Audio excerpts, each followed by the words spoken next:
Rachel's fingernails dug into my forearm. Not a gentle touch, a grip that meant stop everything and look. We'd been weaving through families and food trucks at the community fair when she spotted it. The Companion Hearts Rescue Tent, 12 dogs crammed into one chain-link pen, absolute chaos. Barking, jumping, paws scraping metal.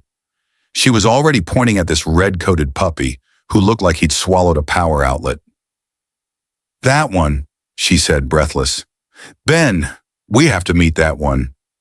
15 minutes later, we're chasing him around the grass area. I say chasing because Rusty, that's what the volunteer called him, wanted nothing to do with us. He yanked the leash toward every corn dog wrapper, every screaming kid, every single thing except Rachel and me. I watched her face fall when he didn't even glance up at her. That's when I turned back toward the pen.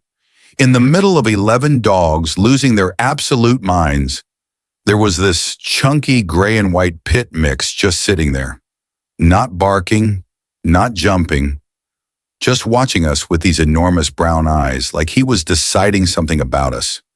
The volunteer actually looked embarrassed when I asked about him. "Oh, that's Max," she said like she was apologizing. "He's been here almost 4 weeks. He's the smallest of his litter, kind of low energy." She paused. "The last 2 families passed on him. They wanted something more. Active." I don't know why I asked to see him. Something about the way he sat there, solid and still, while the world went insane around him. They brought him out, and the second his paws hit the grass, Max walked straight to me and leaned his entire weight against my leg. Not jumping, not performing, just there, pressing into me like an anchor. I looked down, he looked up, and I felt something click into place that I didn't have words for. Rachel whispered, "Oh no, we're done for." The volunteer was already reaching for paperwork. She rattled off details. Dewormed, first D, HLPP shot, $180 adoption fee, preferred Purina Pro Plan puppy formula. I barely heard her. I was watching Max watch me. In the car, Rachel wrapped him in this purple blanket from the trunk. I expected him to be anxious. New smells, new people, new everything. But Max fell asleep before we pulled out of the gravel lot. And here's what made absolutely zero sense. He was on his back, legs straight up in the air, paws just dangling there, completely exposed, completely vulnerable, completely trusting. I'd known this dog for 30 minutes and he was sleeping like he'd known us his entire life. Rachel snapped a photo because it was the most ridiculous thing we'd ever seen. But I kept replaying what the volunteer said. 4 weeks in that rescue. Nobody wanted him. Too calm, not energetic enough. And now he's sleeping in our back seat like he'd been waiting for us the whole time. Like he already knew something we didn't. I didn't understand it then, but I was about to learn something that would shatter everything I thought I knew about what we actually need versus what we think we want. Here's what nobody tells you about going to adopt a dog. You walk in with a checklist. You've built this perfect picture in your head. Energetic, playful, Instagram ready, the kind of puppy that makes strangers stop and smile. That's what we wanted when we paid our $10 tickets and headed straight for the Companion Hearts tent. Rusty was everything we thought we needed. High energy, adorable, pure potential. But the second we clipped that leash on, he dragged us everywhere except toward connection. I kept trying to catch his attention. Nothing. Rachel crouched down with a treat the volunteer handed her. He snatched it and kept hunting for the next distraction. After 15 minutes, we brought him back. Rachel was smiling, but her eyes told the truth. That wasn't it. That wasn't our dog. I was about to suggest we leave when I saw Max again. 11 other dogs slamming themselves against the fence, fighting over toys, performing for attention, in this one chunky pit mix, gray coat with a white chest, just sitting in the back corner watching us, not begging, not putting on a show, just present. The volunteer noticed me staring. "That's Max," she said, and I swear there was an apology in her voice. 3 months old. The runt. He's been with us almost a month." She looked away.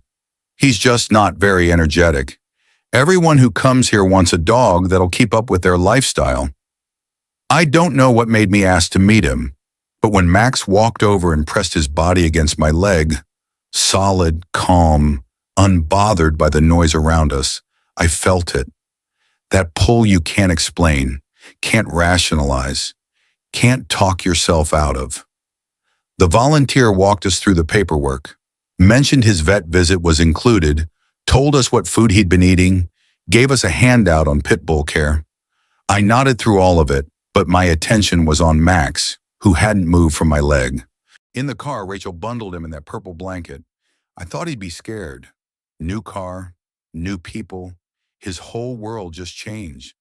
Instead, Max fell asleep within 3 minutes, on his back, paws in the air, completely vulnerable, like he trusted us from the second we chose him.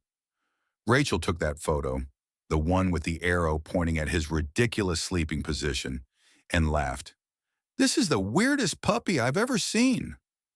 But I couldn't stop thinking about those 4 weeks. Nobody wanted him because he was too calm. And now he's sleeping like he's been waiting for us this entire time. Like he knew something about us that we didn't know about ourselves yet. I didn't get it then, but I was about to discover the truth that would completely break me and put me back together in a way I never saw coming. Before I show you what happened, if you've watched this far, if this story is touching something in you, don't just scroll past, hit that subscribe button. This story gets deeper than you think, and you're going to want to see where this goes. Trust me on this one. Let me take you back to that morning. The fair was in this small town about 40 minutes from where we live. One of those places where the entire community shows up for the annual event, and you can smell funnel cakes from 3 blocks away. Rachel had been talking about going for weeks, not for the rides or the food, but because she'd seen the Companion Hearts Rescue would be there with adoptable dogs. I'll be honest, I had a specific vision. I'm a freelance photographer, always on the move, always looking for the next adventure. I wanted a dog that matched that energy, something that could hike with me, run alongside my bike, maybe even make my Instagram feed look more interesting. I wanted the kind of dog that made people say, "Man, Ben's really living his best life." Rusty seemed perfect on paper. That red coat, those bright eyes, all that puppy energy. But the moment we started walking him, reality hit. He didn't care about us at all.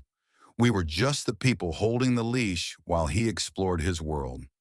After 15 minutes of being completely ignored, I knew. This wasn't about connection for him. We were interchangeable. When we brought him back, I was ready to leave. Maybe try another rescue next weekend. But something made me look one more time at that pen.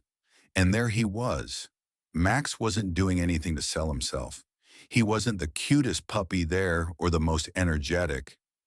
He was just this chunky gray and white pit mix sitting in the back corner while chaos exploded around him. But his eyes, these deep, soulful brown eyes, were locked on me. Not in a desperate, please pick me way.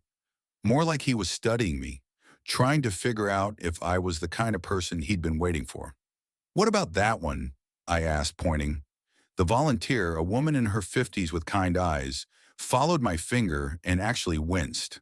"Oh, that's Max." She said his name softly, like she felt bad for him. "He's been with us almost a month now.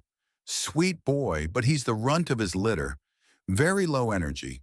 She paused, choosing her words carefully. 2 families have passed on him already. They both wanted something more active, something that could keep up with their lifestyle. The way she said it, I could tell she'd given this speech before.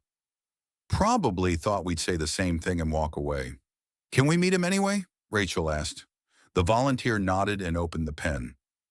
Max didn't rush to the gate like I expected. He stood up slowly, stretched, and then walked over with this deliberate, calm pace. They clipped the leash on and brought him out to the grass area where we'd walked Rusty. What happened next is burned into my memory. The second his paws touched the grass, Max walked straight to me. Not to Rachel, not to sniff the interesting smells around us, but directly to me. And then he just leaned, pressed his entire chunky body weight against my right leg and stood there, solid and still, like he was saying, "Here I am. This is what I do." I looked down at him. He looked up at me. And in that moment, I felt something I'd never felt with any dog before. Recognition. Like he saw past the person I was trying to be and saw the person I actually was underneath. "Well," Rachel said, her voice cracking just a little, "I think we found our dog." The volunteer was already smiling, pulling out the adoption paperwork before I even said yes.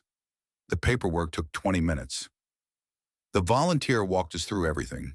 His vaccination records, his deworming schedule, the vet visit that was included in the $180 adoption fee. She handed us a small bag of Purina Pro Plan puppy food, enough to last a few days, and a pamphlet about pit bull care that I folded and shoved in my back pocket without reading. Max sat between my feet the entire time, occasionally looking up at me like he was checking to make sure I was still there.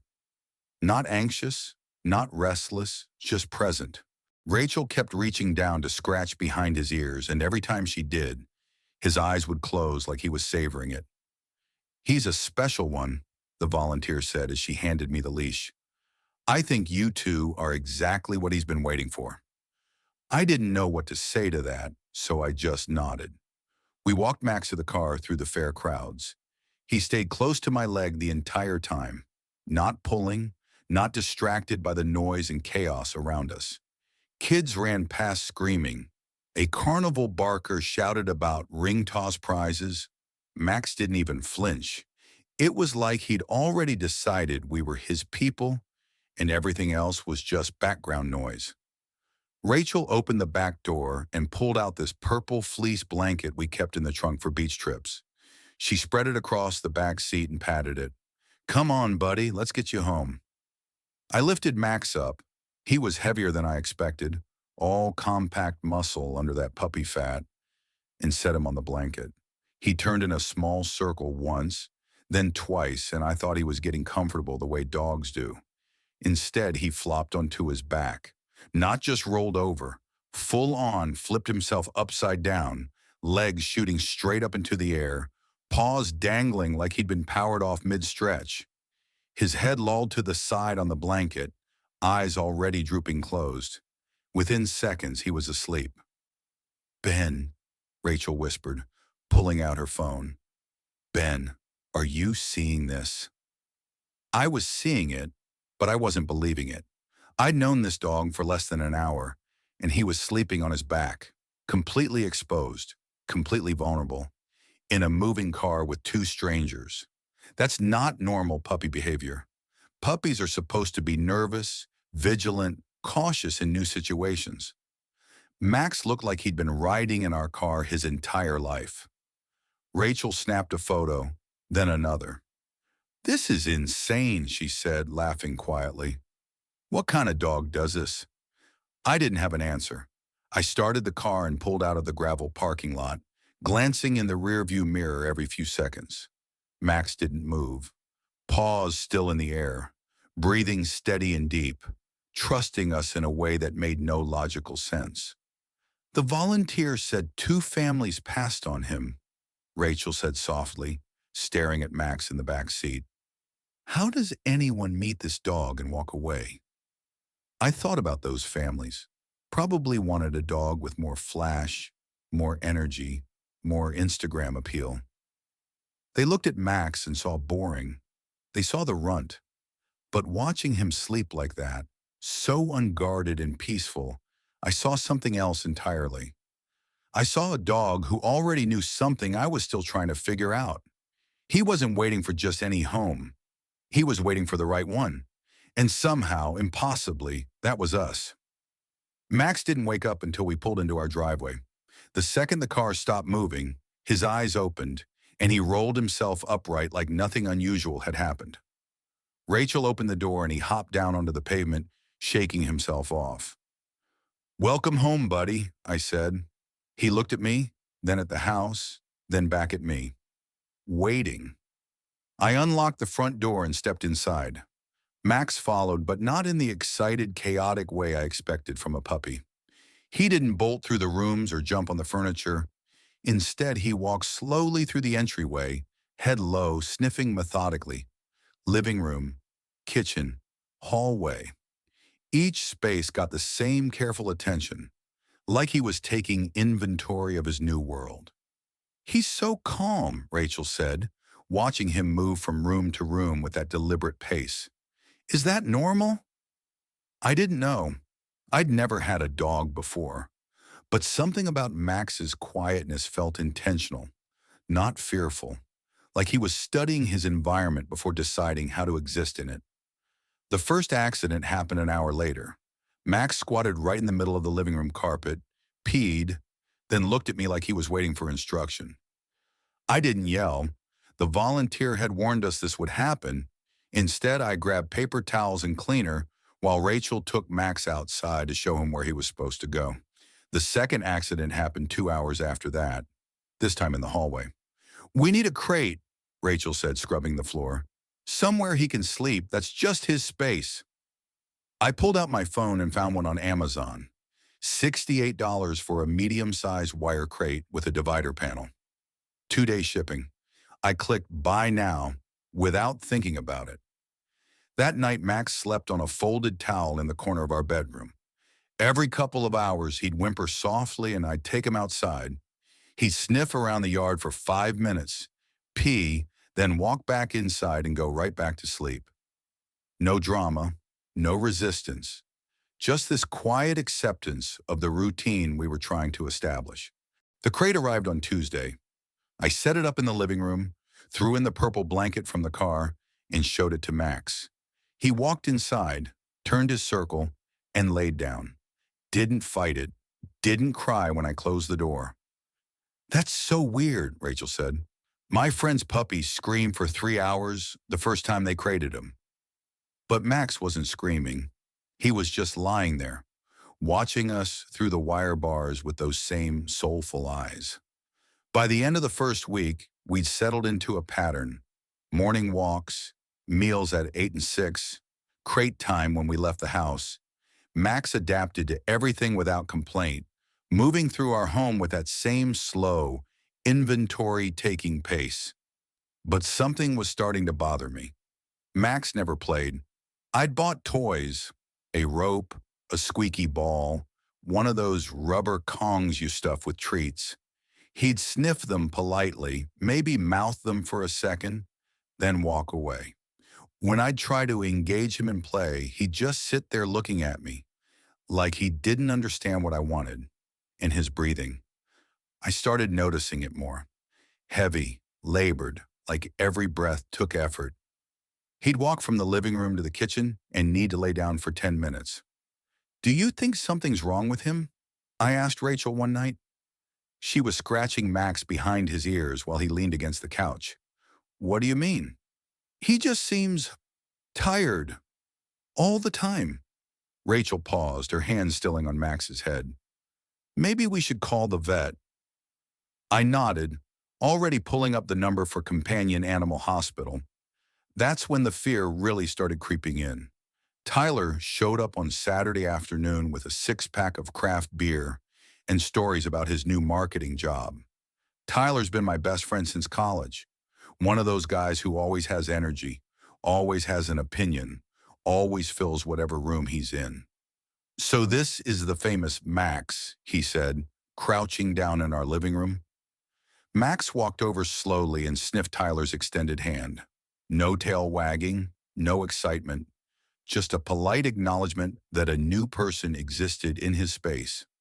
Then he turned around and went back to his spot by the couch, laying down with that same heavy sigh I'd been hearing all week. Tyler stood up, raising an eyebrow. "That's it." "What do you mean?" I asked, even though I knew exactly what he meant. "Dude, he's kind of boring." Tyler said it like he was trying to be nice about it. which somehow made it worse. I thought you were getting a puppy. Aren't puppies supposed to be crazy? I felt something tighten in my chest. He's just calm. Calm is one thing, but he looks depressed. Tyler grabbed a beer from the kitchen. My sister's golden retriever is 3 months old, and that thing is a tornado. This guy barely moved. After Tyler left, I couldn't stop replaying that word, boring. I watched Max sleeping in his crate, his breathing heavy and labored even at rest. Was he boring, or was something actually wrong? I'd subscribed to BarkBox the day after we brought Max home. $35 a month for toys and treats designed to engage puppies. The first box arrived on Monday, a rope toy shaped like a taco, a squeaky burger, and some bacon-flavored chews. I pulled out the taco rope and waved it in front of Max. "Come on, buddy, look, it's a toy." Max sniffed it, took it gently in his mouth, set it down, then walked away. I tried the squeaky burger, same thing, mild interest, no engagement. Rachel found me that night sitting on the floor surrounded by untouched toys, watching YouTube videos of other people's puppies playing, golden retrievers destroying stuffed animals, border collies catching frisbees, beagles running in circles with tennis balls. "Ben, what are you doing?" "Comparing," I said, not looking up from my phone. "Every puppy in these videos is insane. Running around, playing for hours. Max won't even look at these toys." Rachel sat down next to me. Maybe he's just not a toy dog. Or maybe Tyler's right. Maybe something's wrong with him. I watched Max in his crate, his chest rising and falling with that labored breathing. "Listen to him, Rach. That's not normal breathing for a puppy." She listened, and I saw her face change when she heard it, that heavy, effortful sound with every breath. "How long has he been breathing like that?" "Since we got him. I thought it was just because he was out of shape, you know? Chunky puppy getting used to a new place, but it's been 2 weeks and it's not getting better." I picked up my phone and Googled puppy labored breathing. The results made my stomach drop. Heart problems, respiratory infections, congenital defects. "We adopted a sick dog," I said quietly. "That's why nobody wanted him. That's why he was there for 4 weeks. Rachel put her hand on my shoulder. "You don't know that." "Not necessarily. Some puppies just have more to grow into." Dr. Reynolds came in a few minutes later. She was older, maybe late 50s, with gray streaks in her dark hair and the confident manner of someone who'd seen everything. She crouched down to Max's level and let him sniff her hand. "So what brings you in today?" I explained everything: the labored breathing, the lack of energy, the complete disinterest in toys or play, how he seemed more like a senior dog than a 3-month-old puppy. Dr. Reynolds listened without interrupting, occasionally nodding. When I finished, she ran her hands along Max's body, feeling his chest, his abdomen, listening to his heart and lungs with her stethoscope. "His heart sounds fine," she said. "Lungs are clear. No signs of infection or respiratory distress." "Then why is he breathing like that?" Rachel asked. "Let me check something." Dr. Reynolds felt along Max's neck, pressing gently under his jaw. "Has he always been this low energy, even at the rescue?" The volunteer said he was the runt, that he'd been there almost a month because he wasn't energetic enough. Dr. Reynolds made a small sound, almost like she'd figured something out. "I'd like to run a thyroid panel. It's a simple blood test. Given his symptoms, the lethargy, the weight, the lack of typical puppy behavior, I'm suspecting hypothyroidism." "What's that?" I asked. "His thyroid gland isn't producing enough hormone. It regulates metabolism, energy levels, even body temperature.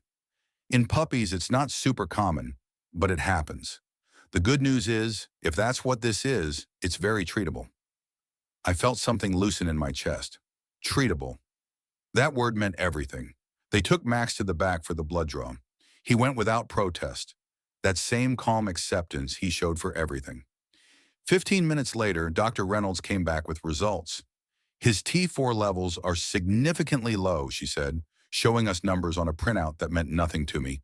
Definitely hypothyroidism. We'll start him on levothyroxine, a synthetic thyroid hormone. He'll need to take it twice a day for the rest of his life. Will it fix him? Rachel asked. It should help significantly. Within a few weeks, you'll see his energy increase, his breathing improve, and he should start losing some of that excess weight. He'll still be who he is. His personality won't change, but he'll feel better physically. The bill came to $156. Blood work, exam, the first month of medication. I handed over my credit card without thinking about it. As we walked out to the car, Max between us on his leash, I felt this strange mixture of relief and guilt. Relief that it wasn't something catastrophic. Guilt that I'd been so focused on what Max wasn't, energetic, playful, exciting, that I'd missed what he was, sick, and still trusting us completely. He's going to be okay, Rachel said, squeezing my hand. I looked down at Max, his tongue hanging out, breathing heavy as we walked across the parking lot. Yeah, I said, he is. But I didn't know yet that okay was the least important thing Max would become. The levothyroxine came in tiny white pills that I had to give Max twice a day, hidden in a spoonful of peanut butter. He took them without fuss, licking the spoon clean and looking up at me like he was waiting for more. Good boy, I'd say, scratching behind his ears. The first week, nothing changed. Max was still slow, still breathing heavy, still uninterested in the toys scattered around our living room. I started to worry the medication wasn't working, that maybe Dr. Reynolds had gotten it wrong. But then, around day 10, I noticed something. Max walked from the bedroom to the kitchen without stopping to rest. Small thing. Probably wouldn't have meant anything to anyone else. But I'd been watching him so closely that I noticed. By week 2, his breathing had improved. Not completely normal, but lighter, easier. He could walk around the block without that labored panting that used to scare me. And by week 3, Max started playing. It happened on a Tuesday evening. I was sitting on the couch scrolling through my phone when Max walked over with that squeaky burger toy from the bark box, the one he'd ignored for weeks. He dropped it at my feet and looked up at me. You want to play? I asked. He picked it up, squeaked it once, and dropped it again. I threw it across the room. Max trotted after it, picked it up, brought it back. Not the frantic energy of Rusty at the fair, not the chaos of those YouTube puppies I'd been comparing him to, but play, real, genuine play.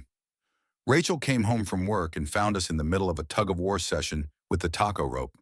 Max's tail was actually wagging, his body leaner, his movements less labored. Oh my God, she said, dropping her bag. Look at him. The medication's working, I said, grinning. Over the next few days, I watched Max transform physically. The excess weight started melting off. His chest looked less barrel-shaped. His face appeared more defined. He started running, actually running in the backyard, doing these little zoomies in circles before collapsing in the grass, panting but happy. Tyler came over again, and this time Max greeted him with a tail wag and brought him a toy. Okay, this is more like it, Tyler said, throwing the squeaky burger. See? I told you he just needed time. But here's what I noticed that Tyler didn't. Even with the improved energy, even with the playing and the running and the visible physical improvements, Max's core hadn't changed. He still moved through the world with that same quiet deliberateness. He still chose sitting next to me over performing for strangers. He still pressed his weight against my leg when I was standing in the kitchen, like he was checking in, making sure I was okay. The medication had healed his body, but his personality, that calm, observant, almost knowing presence, remained exactly the same. He's still kind of mellow for a puppy, Rachel observed one night as Max lay on his side next to the couch. Eyes half closed, just existing in our space. Yeah, I said, and for the first time, I didn't say it with worry or disappointment. I said it like I was recognizing something important, something I'd missed before. Max wasn't broken. He'd never been broken. The hypothyroidism was real, and treating it had helped him feel better physically. But the quietness, the calmness, the way he seemed to understand things without being taught, that was just Max. That was who he'd always been, even when his body was struggling. I just hadn't understood yet why that mattered, why he'd been waiting in that rescue pen for someone who needed exactly what he had to offer. I was about to find out. Rachel left on a Wednesday morning for a work conference in Philadelphia. 3 days, 2 nights. She kissed me goodbye and scratched Max behind the ears. "You boys behave," she said, smiling. "We'll be fine," I told her, and I meant it. The freelance project hit my inbox 6 hours later. A corporate client I'd been courting for months finally came through with a contract, a full brand photography package for their website relaunch. The kind of job that could lead to steady work. The kind of opportunity I couldn't afford to mess up. Deadline, Friday morning, 2 days away. I dove in immediately. Shot lists, location scouting, equipment prep. By evening, I was deep in the work, my laptop open on the kitchen table, notebook spread out around me, coffee going cold in its mug. Max ate his dinner and settled into his bed in the corner, watching me. Thursday disappeared in a blur of shooting and editing. I ran around the city all day capturing images, came home with hundreds of files to sort through, and planted myself back at the kitchen table. Max followed me from room to room all day, never demanding attention, just staying close. By 11 o'clock Thursday night, I was drowning. The images weren't working. The lighting was wrong in half of them. The compositions felt flat. I'd been staring at my screen for so long that everything was starting to look the same. And this client, this important, potential, long-term relationship client, was expecting the finished gallery by 9 a.m., 10 hours away. I put my head in my hands. My chest felt tight.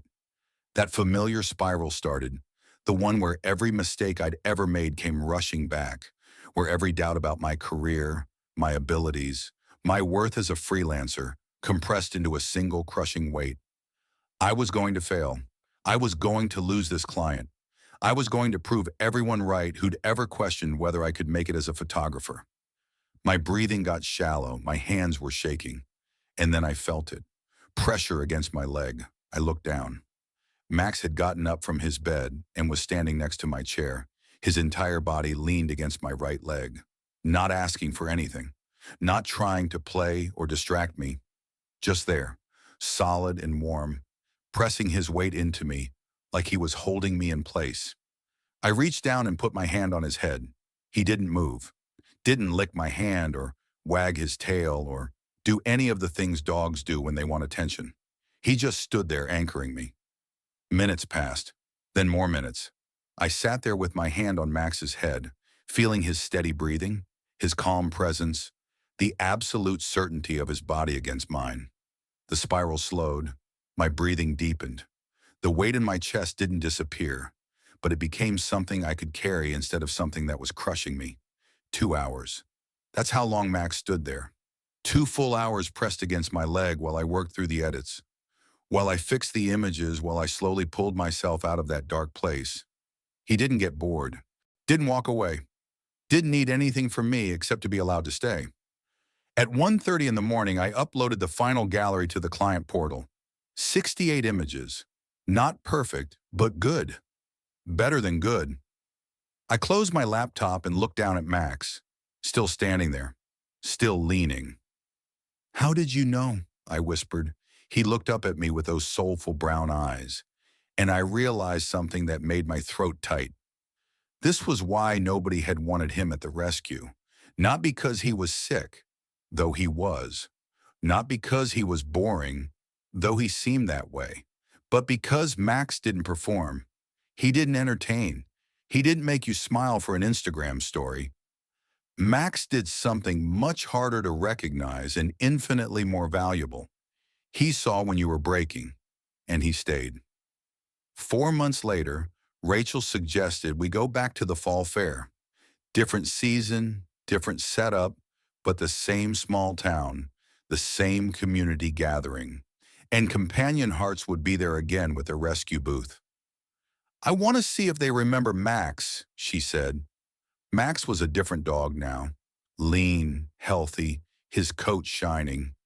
He'd settled into our life completely. Morning walks, afternoon naps in the sun patch by the window, evenings curled up on the couch while we watched TV. The medication had stabilized his thyroid levels. Dr. Reynolds called him a success story, but it was more than that. Max had become essential to me in a way I couldn't fully explain. On hard days, he knew before I did. On good days, he celebrated quietly alongside me. He learned when I needed him to stay close and when I needed space. It was like living with someone who spoke a language I was only just beginning to understand. We walked through the fair gates, Max trotting beside me, his leash loose. He didn't pull toward the food smells or the crowds. He just stayed next to my leg, that same calm presence he'd always had. The rescue booth was in the same spot, same chain link pen, same chaos of dogs barking and jumping. 8 dogs this time, all desperate for attention, all performing their hearts out for the families gathered around. The volunteer at the desk was different, but when she saw Max, her eyes lit up. "Is that Max?" She came around the table. "Oh my God, he looks amazing. How's he doing?" "He's perfect," Rachel said. "Best decision we ever made." We stood there talking, and I found myself watching the families looking at dogs. A couple in their 30s was playing with a hyperactive lab mix, laughing as it jumped all over them. A mom with 2 kids was trying to manage a beagle that wouldn't stop howling. And then I saw them. A man, maybe late 40s, and his teenage son. They were standing back from the pen, just observing. The dad pointed at a flashy husky mix with ice blue eyes. "That one's cool," the son said. But the dad wasn't looking at the husky. He was looking at the back corner of the pen, where a medium-sized shepherd mix sat by herself. Brown and tan, ears slightly too big for her head, watching the chaos with this quiet, knowing expression. I recognized that look, that stillness. Before I could stop myself, I walked over. "Excuse me," I said. "Have you met that one in the back?" The dad turned. "The shepherd? No, we were just looking." "You should ask about her," I said. Max sat down next to me, leaning against my leg. "See how she's just watching, not trying to get your attention, not competing with all the noise?" The man looked at the dog, then at Max, then at me. "She does seem calm." "Some dogs perform," I said, and I heard my own voice catch slightly. "They're exciting and energetic, and they look great. But some dogs do something different. They see you. They understand things without being taught. They know when you need them." The teenage son was looking at Max now. "Is he like that?" "Yeah," I said. "He is. And I almost didn't adopt him because I thought I wanted something else." The volunteer came over and I stepped back, letting them ask their questions. A few minutes later, they took the shepherd out of the pen. The second her paws hit the grass, she walked straight to the dad and leaned against his leg. I watched his face change, that same recognition I'd felt 4 months ago. "Dad," the son said quietly, "she's choosing you." The dad crouched down and the shepherd pressed her head into his chest. He looked up at me, his eyes wet. I nodded. Didn't need to say anything else. Rachel took my hand as we walked away. "That was a good thing you did." "I just wanted him to see what I almost missed," I said. Max looked up at me, tongue hanging out, completely content. And I finally understood. Max hadn't just found a home that day at the fair. He'd found someone who needed exactly what he was offering. That night after the fair, I couldn't sleep. Rachel was already out, her breathing deep and steady. Max was in his usual spot at the foot of our bed, curled into himself. I kept thinking about that photo, the one from the first day, the one Rachel took in the car. Max on his back, paws in the air, completely vulnerable, completely trusting. I pulled out my phone and found it. Even now, months later, it still didn't make sense. A puppy we'd known for 20 minutes, sleeping like that in a car full of strangers. But here's what I finally understood, lying there in the dark. Max had been in that rescue for 4 weeks. 4 weeks of watching families come and go. 4 weeks of seeing people choose the energetic ones, the flashy ones, the dogs that put on a show. And Max never changed who he was to compete for attention. He just sat there in the back corner, waiting, not waiting for just anyone, waiting for the right someone. He'd been sick. His thyroid wasn't working. His body was struggling. But even through all of that, some part of Max knew his value wasn't in performing or entertaining or being what everyone else wanted. His value was in something quieter, something harder to see. That day at the fair, when I locked eyes with him in the back of the pen, Max recognized something in me that I didn't even know was there yet. He saw someone who was going to need exactly what he had to offer. Someone who would eventually break down at a kitchen table at midnight and need an anchor. Someone who valued flash over substance, but was about to learn the difference. The hypothyroidism diagnosis gave me an explanation, a medical reason for why Max was different. And part of me needed that explanation because it was easier than accepting what was really true. Max wasn't different because he was sick. Max was different because he was built for a different purpose. Those 2 hours he spent pressed against my leg while I spiraled, that wasn't training. That wasn't learned behavior. That was Max being exactly who he'd always been. A dog who saw people clearly. A dog who understood that sometimes the most important thing you can do is just stay. The truth that broke me wasn't that we'd adopted a sick dog. The truth was that I'd spent weeks wishing Max was something else. More energetic, more playful, more impressive to other people. I'd been embarrassed by his calmness, worried about his quietness, comparing him to every other dog that looked more exciting. I'd been so focused on what Max couldn't do that I'd almost missed what he could do, what he was doing every single day, seeing me, understanding me, staying with me. That photo of Max sleeping upside down in the car, that wasn't just trust. That was recognition.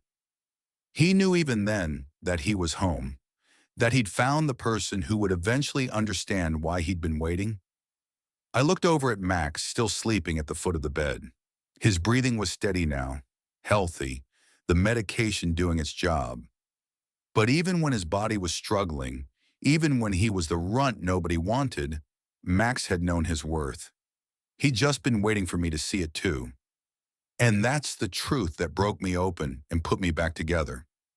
Not that Max needed us, but that we needed him, that I needed him, and he'd somehow known it before I did. I reached down and rested my hand on his side.